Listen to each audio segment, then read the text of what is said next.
우리는 지난 시간까지 창조의 일곱째 날에 있었던 그러한 하나님의 창조하심들에 대하여서 살펴보았습니다. 하나님께서 6일 동안 모든 것을 완전하게 창조하시고 안식하셨던 날까지, 7일까지 우리는 살펴보았죠. 특별히 이 안식일에 대한 그러한 날은 안식하다라는 의미는 단순히 쉬다라는 의미가 아니라 멈추다, 그만두다라는 의미가 있다는 것을 우리는 알게 되었습니다. 도대체 왜 안식하다는 의미와 멈추다라는 것이 연관이 있었을까요? 그것은 하나님이 이 세상의 모든 만물을 완전하게 창조하시고 보시기에 좋아하게 더 이상 하나님은 창조하시는 것을 그만두시고 멈추셨습니다. 완벽하셨기 때문에 멈추신 것입니다. 즉 안식하다라는 것은 하나님이 완전하게 창조하셨다라는 것을 의미하고 있습니다. 그렇게 이 7일째 안식하신 안식일을 우리가 묵상하게 되면 창조가 진화에 따라 천천히 이루어져 간다라는 그러한 생각은 성경의 생각과는 차이가 있음을 우리는 알 수가 있습니다. 그리고 이 창조의 7일은 조금만 더 생각을 해보면 초월하신 하나님의 관점에서, 즉 창조의 관점에서 창조를 기술하고 있음을 우리는 알 수 있습니다. 그리고 오늘 말씀은 그러한 일이 창조가 다 이루어지고 난 후에 조금 더 다른 관점에서 말씀해 주시는 말씀이 바로 오늘의 말씀입니다. 창세기 2장 4절 말씀을 보게 되면 다시 한번 창조가 시작되는 것처럼 이렇게 말씀을 하십니다. 이것이 천지가 창조될 때 하늘과 땅의 내력이니 여호와 하나님이 땅과 하늘을 만드시던 날에라고 말씀하고 있습니다. 이 말씀은 창조에 대한 것을 다시 창조하시거나 이 뒤에 보면 사람을 다시 만드시는 그러한 부분들이 있는데 다시 하나님이 창조하시거나 그러한 것이 아닙니다. 이것은 별도의 그러한 창조의 내용이 아니라 창조의 초점이 바뀌고 있는 그러한 말씀입니다. 이것을 어떻게 할 수 있냐 하면 우리 2장 4절 우리 아까 읽었었지만 천지가 창조될 때에 하늘을 만드시고 땅을 만드시는 그러한 순서에 따라서 창조될 때에 하늘과 땅의 내력이니 하늘과 땅의 내력이라고 그러죠. 근데 마지막 부분에 보면 뭐라고 말씀하십니까? 땅과 하늘을 만드시던 날이라고 하죠. 하늘을 강조하였던 것을 이제는 땅을 강조하는 것으로서 바꾸고 있습니다. 그러니까 이 앞부분의 그러한 내용은 창세기 2장 그 3절까지 그 앞부분의 창조에 대한 내용은 하나님의 관점에서 초월하시는 하나님이 어떻게 천지를 창조하셨는가라는 것에 대하여서 우리에게 알려주시는 말씀이라고 한다면 이 4절 이후의 말씀은 무엇이냐 하면 이 땅에서 하나님이 어떻게 인간을 만드시고 이 땅에서 어떻게 하나님이 이 세상 속에서 간섭하시고 어떻게 이를 이루어 가시는지를 우리에게 알려주시는 것입니다. 초점이 바뀌어지는 것이죠.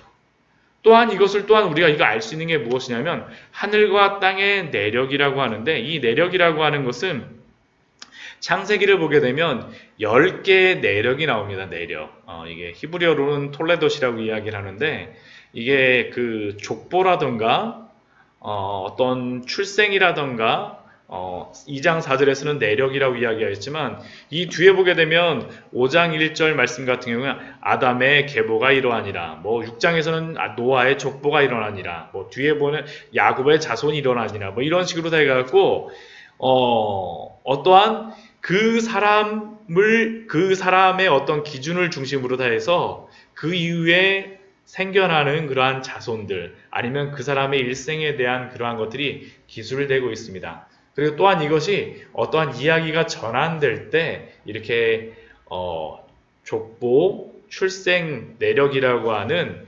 그 톨레도시라는 단어를 쓰고 있습니다. 결국 창세기가 10개의 그러한 것으로 구분될 수가 있다라는 거죠. 2장 4절 말씀에서 결국 이 앞부분에 창조하고 이 뒷부분에 창조하고 조금 관점이 틀리다라는 것을 또다시 우리가 알 수 있는 것입니다.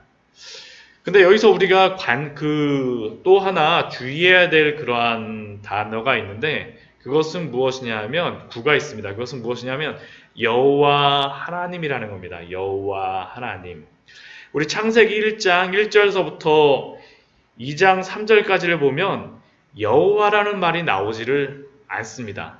하나님이 천지를 창조하실 때 창조하셨다라고 했을 때 나오는 그런 하나님의 이름은 무엇이냐면 하나님으로만 나옵니다. 히브리어로는 엘로힘이라고 이야기를 하는데 엘로힘만을 기술되고 있습니다. 이게 어떤 의미가 있냐면 이 엘로힘이라는 것을 성경 전체적으로 이렇게 쭉 보게 되면 하나님의 능력이나 권능을 강조하실 때, 특별히 창세기에서는 하나님의 창조에 관련해서 하나님이 자신을 계시하실 때, 알려주실 때 하나님이라는 이름을 사용합니다. 반면 여호와라고 하는 그러한 이름은 사람과의 그런 어떠한 언약과 관련하여서 자신을 나타내실 때 사용하는 이름이 바로 여호와입니다. 그러니까 결국 여호와 하나님이 땅과 하늘을 만드시는 날에라는 이 이야기는 무엇입니까? 초월하신 하나님이 이 땅에 관심을 가지시고 간섭하시고 통치하시는 하나님임을 우리에게 알려주고 있습니다.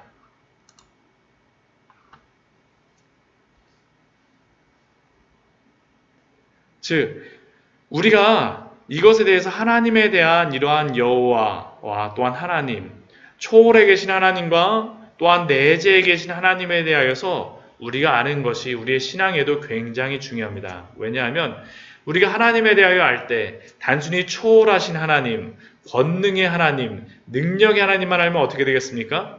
그러면 그 하나님은 무섭고 두려운 하나님, 우리를 심판하시는 하나님, 그렇지 않으면 우리의 삶과는 관계없는 분으로 알게 되면서 우리는 하나님을 두려워할지는 모르지만 그분을 믿지는 않을 것입니다. 그러나 반대로 우리가 만약 하나님을 나와 함께 하시는 하나님, 내재하시는 하나님으로만 우리가 인정하게 되면 어떻게 되겠습니까?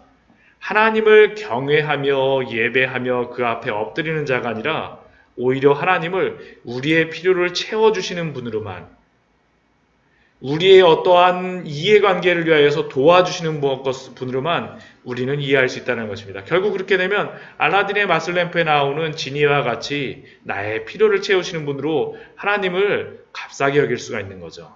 그렇게 우리는 하나님에 대하여 초월해 계시지만 또한 우리의 삶에 간섭하여 주시는 분, 우리가 경외하며 예배할 뿐이지만 또한 우리의 연약함을 아시고 우리를 구원하시는 분으로 우리는 믿는 것이 필요합니다. 그리고 이 하나님께서 창조를 내재하시는 관점에서, 우리의 관점에서 창조를 묘사하고 있습니다. 어떻게 이 땅과 관계를 맺으시면서 하나님께서는 말씀하실까요? 5절 말씀에 보게 되면, 그 5절 6절 말씀에 보게 되면 하나님이 이 땅을 다시 한번 앞부분에 있는 말씀을 어떻게 보면 좀 반복하는 그런 말씀을 합니다. 여호와 하나님이 땅에 비를 내리지 아니하셨고 땅을 갈 사람도 없으므로 들에는 초목이 없었고 밭에는 채소가 나지 아니하였으며 안개만 땅에서 올라와 온 지면을 적셨더라. 아직 사람을 창조하기 전인지라 땅을 갈 사람도 없었고 들에는 초목과 밭에 채소가 없었습니다. 대신 그리고 비도 내리지 않았습니다. 비도 내리지 않았어요. 땅에서 안개가 올라와서 이러한 것들을 자라게 했다는 것이죠. 이 말씀을 가지고 어떠한 학자들은 또한 하나님께서 노아의 홍수 이후로 다 비가 내리게 됐다라고 이야기를 하기도 합니다. 아무튼 하나님께서 이렇게 아직 들에 초목도 없고 밭에 채소가 나지 않는 그러한 상황, 어떻게 보면 관리되어지지 않는 상황 속에서 하시는 일이 무엇이냐면 바로 그 뒤에 말씀에서 보면 사람을 창조하십니다. 우리 7절 말씀을 보면 사람을 어떻게 만드시는지 우리에게 알려주시죠. 여호와 하나님이 땅의 흙으로 사람을 지으시고, 사람을 만드시는 재료가 무엇입니까? 그것은 바로 땅의 흙입니다. 땅의 흙. 이 단어는 여기서 땅이 아담아라는 그러한 뜻인데 여기서부터 나온 이름이 뭐냐면 바로 아담이라는 뜻입니다. 그러니까 땅이 바로 아담이라는 의미와 같은 동일한 어원에서 나온 것입니다. 근데 사람이 흙으로 지어졌다라는 것은 의미상으로 보게 되면 값비싼 재료로 지어지지 않았다라는 것이죠. 사람이 어떻게 보면 그렇게 비싼 재료로 다 지어지지 않았다라는 것입니다. 하찮은 것으로서 만들어지었다라는 것을 의미할 수 있습니다. 사람을 흙으로 만드셨다라는 것을 통하여서 우리가 사람만 흙으로 만드셨어라고 이야기할지 모르지만 사실 1장 22절 말씀을 보게 되면 이런 말씀이 있습니다. 1장 24절 말씀이죠. 24절 말씀을 보면 하나님이 그 짐승들을 만드실 때 뭐라고 말씀하시냐면 하나님이 이르시되 땅은 생물을 그 종류대로 내되, 결국 이 말씀을 잘 고민해 보면 그 짐승들도 땅으로부터 만들어졌다라고 하나님께서 의미하시는 것이 이 안에 있는 것입니다. 결국 그렇다면 사람도 흙으로 만드시고 땅의 흙으로부터 만들어지고 짐승도 땅으로부터 이렇게 내어졌다라고 하면 차이가 무엇인가라고 우리가 궁금하게 되어지죠. 그 차이가 무엇입니까? 짐승과 사람의 차이. 물론 이 땅이라는 이 사람에 쓰인 땅과 이 짐승에게 쓰인 땅은 좀 약간 다른 단어이긴 합니다. 그렇지만 거의 비슷한 것이죠. 이 차이를 2장 7절 말씀에서 우리에게 알려주고 있죠. 첫 번째 것은 사람을 지으시고 라고 말씀하시죠. 지으시고. 하나님이 사람을 직접 이 토기장이와 같이 우리를 빚으셨다라는 의미가 이 안에 있는 것입니다. 이것을 이사야서 64장 8절 말씀에서는 아까 우리가 찬양도 했었지만 이렇게 고백하고 있습니다. 이사야 선지자가 이렇게 고백해요. 그러나 여호와여 이제 주는 우리 아버지시니이다. 우리는 진흙이요 주는 토기장이시니 우리는 다 주의 손으로 지으신 것이니이다. 하나님이 토기장이가 되어주셔서 우리를 지어주셨다는 것입니다. 근데 단순히 토기장이로서 그냥 지으신 것이 아니라 어떠한 마음을 가지고 지으셨습니까? 아버지와 같이, 아버지의 마음을 가지고 토기장이와 같이 우리를 빚어주셨다는 거죠. 그렇기에 하나님은 우리를 가장 잘 아시는 분입니다. 흡사 아버지와 같이 우리의 필요를 알고 우리의 모든 것을 다 채워주실 수 있는 분이 바로 하나님이심을 우리에게 알려주시죠. 왜 그렇습니까? 그분이 우리를 지으셨기 때문입니다. 빚으셨기 때문입니다. 그렇기에 우리는 이 말씀을 보면서 내가 하나님이 나를 이렇게 지으셨구나 라는 것들에 대해서 우리는 감사하며 또한 우리 자신에 대한 그러한 자존감들을 하나님의 지으심으로부터 우리가 취할 수가 있는 것이죠. 하나님이 우리를 직접 만들어 주셨습니다. 직접 만들어 주셨습니다. 둘째, 우리가 그러한 짐승과 차이 나는 것이 무엇입니까?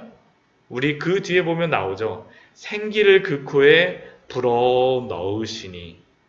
하나님은 우리를 생기를 넣어주심으로 말미암아서 생명, 살아있는 영혼을 가진 자로서 우리를 만들어 주셨습니다. 이것이 바로 사람과 짐승의 근본적인 차이죠. 바로 사람을 사람 되게 하는 것. 하나님의 형상이라는 것이 바로 하나님의 생기를 가지고 그 코에 불어넣으신 그러한 것입니다. 사람이 흙으로 존재할 때에는 사실은 그 가치가 없지만, 아무런 가치가 없는 그 흙이지만 하나님의 손에 들려졌을 때, 그리고 그것을 하나님이 생기를 불어넣어 주셨을 때 그 가치가 생겨나게 되어지는 것입니다. 그런 의미에서 본다면 현대인들이 사람에 대한 이해는 사람을 존중하라고 아무리 이야기하며 자신의 가치에 대해서 말하지만 결코 그 올바른 토대를 지닐 수가 없습니다. 왜 그렇습니까? 현대 과학에 따른 그러한 인간론, 인간에 대한 그러한 학문은 우주에서 우연히 만들어진 존재이기 때문입니다. 아무리 인간의 가치에 대해 역설하려고 해도, 아무리 인간의 존중에 대해서 가치를 논하려고 해도 그 가치는 단순히 다른 생물과 같이 우연히 만들어졌다라고 하는 그 생각으로부터 벗어날 수가 없습니다. 그렇기에 인간의 가치가 없는 거죠. 많은 학자들이 이러한 생각을 가진 많은 학자들이 이렇게 이야기를 합니다. 인간 가치에 대해서 존중에 대해서 이야기를 할 때 그들이 이렇게 해요. 모순된 이야기지만 한번 이 우주를 한번 보십시오. 이 광대한 우주를 보십시오. 지구는 이 우주에 비하면 먼지와 같고 사람은 그 지구에서 먼지와 같은 존재입니다. 그렇기에 이 먼지와 같은 것들에 얽매이는 것이 아니라 이러한 것들에 따라서 살아가는 것이 아니라 서로를 사랑하십시오. 여러분들의 가치를 인정하십시오. 여러분들은 존중받을 만한 사람입니다. 자신을 가치 있게 여기십시오. 그런데 생각해 보십시오. 그들이 아무리 그렇게 이야기한다 할지라도 우주 속에서 인간의 그러한 가치가 먼지가 되어진다라고 하면 아무리 사랑하고 인간의 존재에 대해서 베풀라라고 이야기하고 존중하라고 이야기해도 그 가치는 아무 가치가 없는 존재가 되어질 수밖에 없습니다. 그래서 그들은 그 간격을 메꾸기 위해서 갑작스럽게 이 땅에 덧없음을 말하다가 갑자기 초월적인 그러한 어떠한 우리가 가치 있다라는 것을 이야기하곤 합니다. 그러나 그들의 철학에 튼튼한 기반이 없기에 반석이 없기에 그들은 흔들릴 수밖에 없죠. 그러나 우리는 틀립니다. 왜 그렇습니까? 우리는 바로 천지를 창조하신 그 창조주가 우리를 직접 빚으시고 생기를 불어넣어 주신 그 특수한 사랑과 가치를 받은 자들이기 때문입니다. 요즘 많은 예전에는 이렇게 많지 않았던 것 같은데 자살에 대한 소식들이 많이 들려옵니다. 오늘도 신문을 보다 보니 한 청소년이 자살했다는 그런 소식이 올라온 것을 보았습니다. 자신에 대한 그런 가치 없음, 덧없음, 내가 어떤 의미가 있을까? 그러나 그 친구들에게, 그 사람들에게 우리가 알려주어야 될 것이 무엇입니까? 바른 인간론에 대한 가치를 우리가 알려주어야 되죠. 하나님 앞에서 우리는 우연히 되어진 자들이 아니라 하나님의 계획과 섭리 속에 이루어진 분명한 계획이 있는 사람들, 하나님의 축복받은 자들임을 기억하십시오. 그렇게 우리가 때로는 실패한다 할지라도 결코 실패하시지 않으시는 하나님께 소망을 두며 우리를 빚으신 하나님을 의지하며 날마다 믿음으로 살아가야 되겠습니다. 또한 8절 말씀을 보게 되면 하나님께서는 인간을 창조하시고 나서 에덴 동산을 창설하셨다라고 합니다. 그리고 그 지으신 그곳에 사람을 그곳에 두셨습니다. 그리고 하나님이 이렇게 만드신 사람에게 가장 알맞은 장소로 제공하신 곳이 바로 에덴 동산이었죠. 에덴 동산. 그리고 그곳에는 보기에 아름답고 먹기에 좋은 나무들이 많이 있었습니다. 그리고 그 중에는 생명나무와 선악을 알게 하는 그러한 나무도 있었다라고 우리에게 알려줍니다. 그렇다면 이 에덴 동산의 그러한 모양은 어떻게 되어 있을까요? 우리 2장 10절 말씀을 보게 되면 에덴 동산의 그러한 특징에 대해서, 모양의 특징에 대해서 말하는 것이 있습니다. 그것이 무엇입니까? 강이 에덴에서 흘러나와 동산을 적시고 거기서부터 갈라져 네 근원이 되었으니, 강이 에덴으로부터 흘러나온다라고 합니다. 네 강의 근원이 되었다라고 하죠. 그 강들의 이름이 무엇입니까? 첫 번째는 비손이고, 두 번째는 기온이고, 세 번째는 히데겔이고, 네 번째는 유브라데입니다. 우리가 명확하게 알고 있는 그러한 강은 유브라데 강밖에 없죠. 물론 여기 13절 말씀에 보면 기온이라고 그래서 예루살렘에 가게 되면 기온샘이라는 곳이 있습니다. 그 중동에서 기온이라고 하는 그러한 지명을 가진 곳이 없는데 유독 예루살렘에만 기온이라는 장소가 있기 때문에 어떠한 사람들은 예루살렘이 바로 이 에덴 동산이라고 말하기도 합니다. 저도 그게 굉장히 큰 의미가 근거가 있다고 생각합니다. 왜 그렇습니까?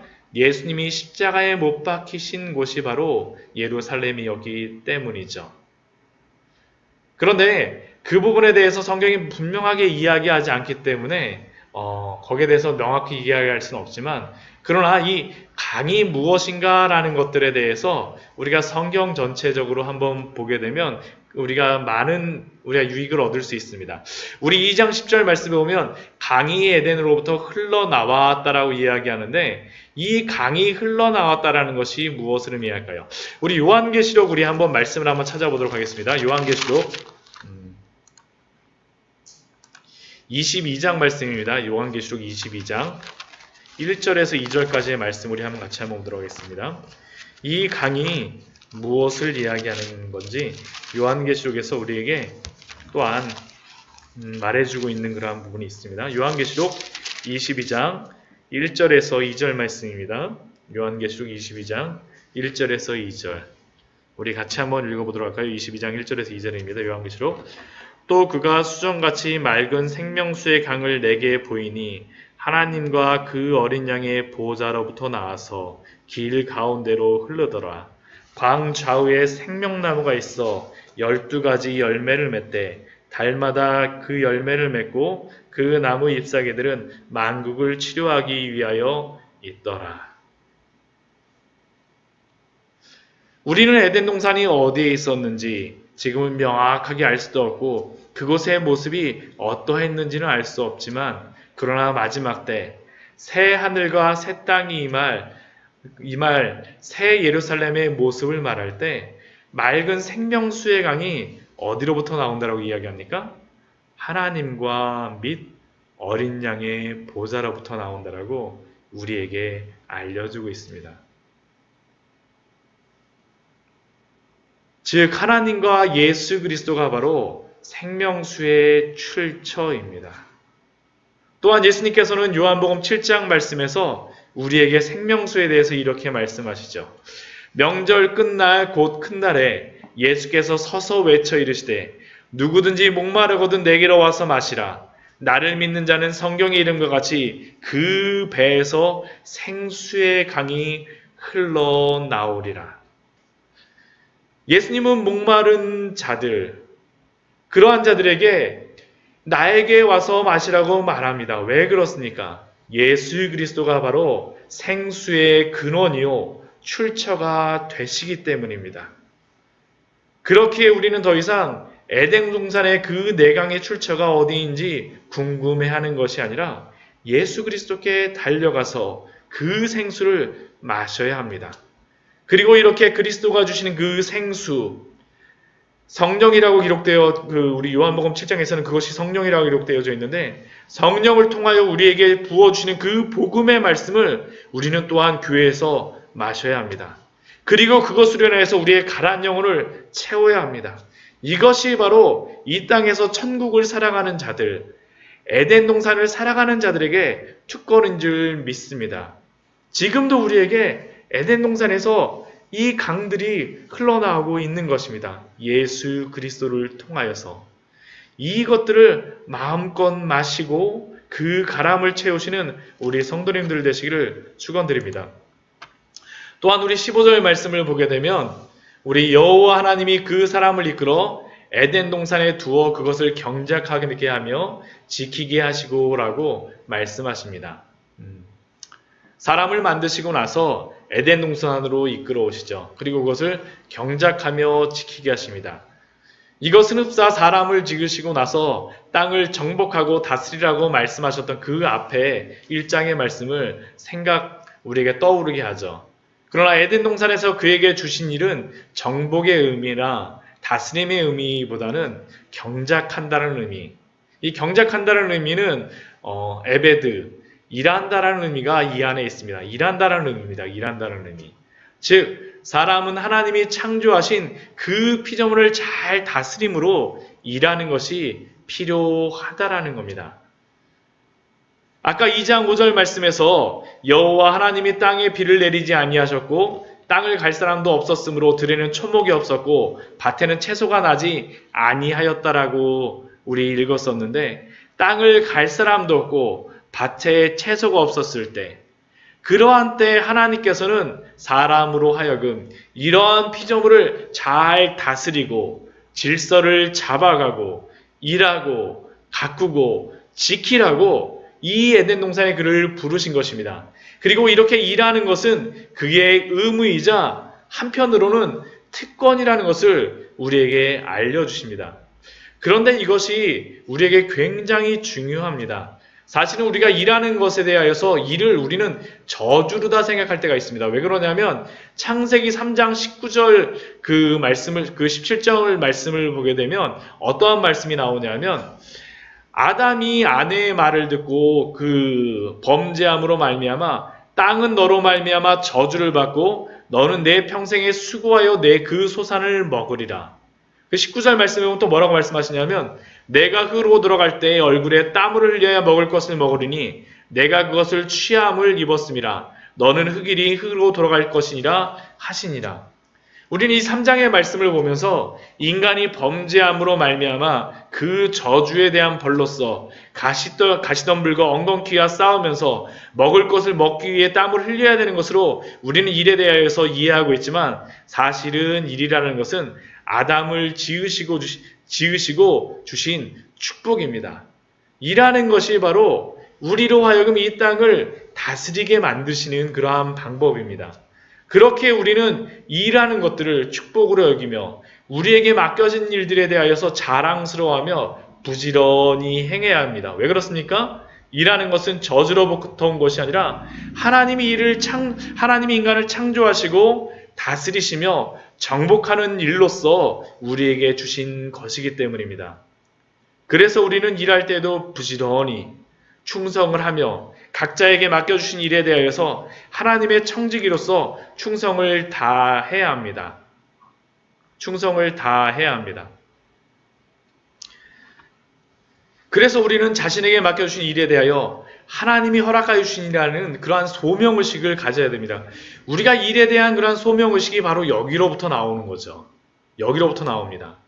하나님이 이 땅을 통치하신다고 할 때 그 통치하시는 방식이 무엇이겠습니까? 하나님이 지금도 그 천지를 창조하시듯이 지금도 말씀으로 계속 말씀하시며 다스리고 뭐 그러실까요? 물론 그렇게 하실 때도 있으실 것입니다. 그러나 대부분의 방법은 어떻게 일하십니까? 사람을 통하여 일하시죠. 사람을 통하여 이 땅을 운행하시는 것입니다. 정치인을 통하여 이 땅을 다스리게 하시고 경제인들을 통하여 이 땅에서 어떠한 그런 경제적인 일들을 행하게 하시고 때로는 우리가 이 입고 있는 옷을 위하여서는 어떻게 하겠습니까? 공장에서 일하는 그 노동자들의 손길을 통하여서 우리는 우리의 그러한 옷을 만들게 하시고 우리로 하여금 입게 하시지 않습니까? 또 들판에서 일하는 농부들의 손길을 통하여서 우리를 먹이시고 입히시는 것입니다. 공중의 새와 들의 백합화를 입히시는 하나님께서는 바로 사람을 사용하셔서 그들에게 일에 대한 소명함을 주심으로 하나님이 일하시는 것입니다. 그래서 루터는 이렇게 일하는 사람들, 바로 우리들이죠. 우리들을 무엇이라고 비유하였냐면 하나님의 손가락들이라고 비유하였습니다. 하나님의 손가락. 하나님의 손가락.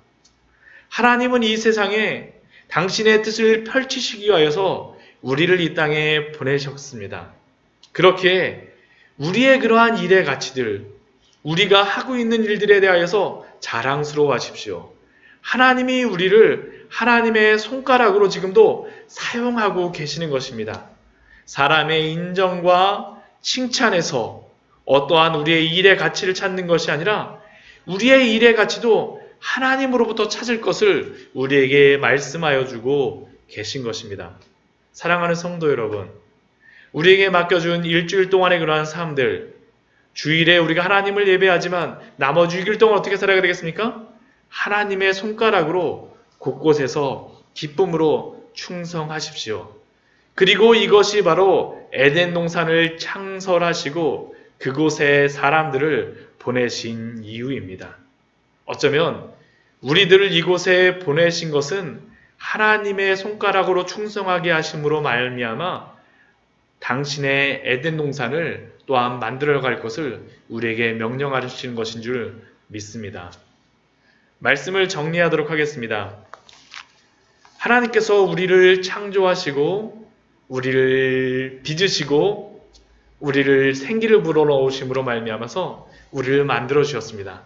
그리고 그렇게 만들어 주신 것은 이 땅을 다스리게 하심이죠. 이 땅을 다스리게 하심. 어떻게 다스리십니까? 하나님의 손가락이 되게 함으로 말미암아 하나님의 일을 행하게 하시는 것입니다.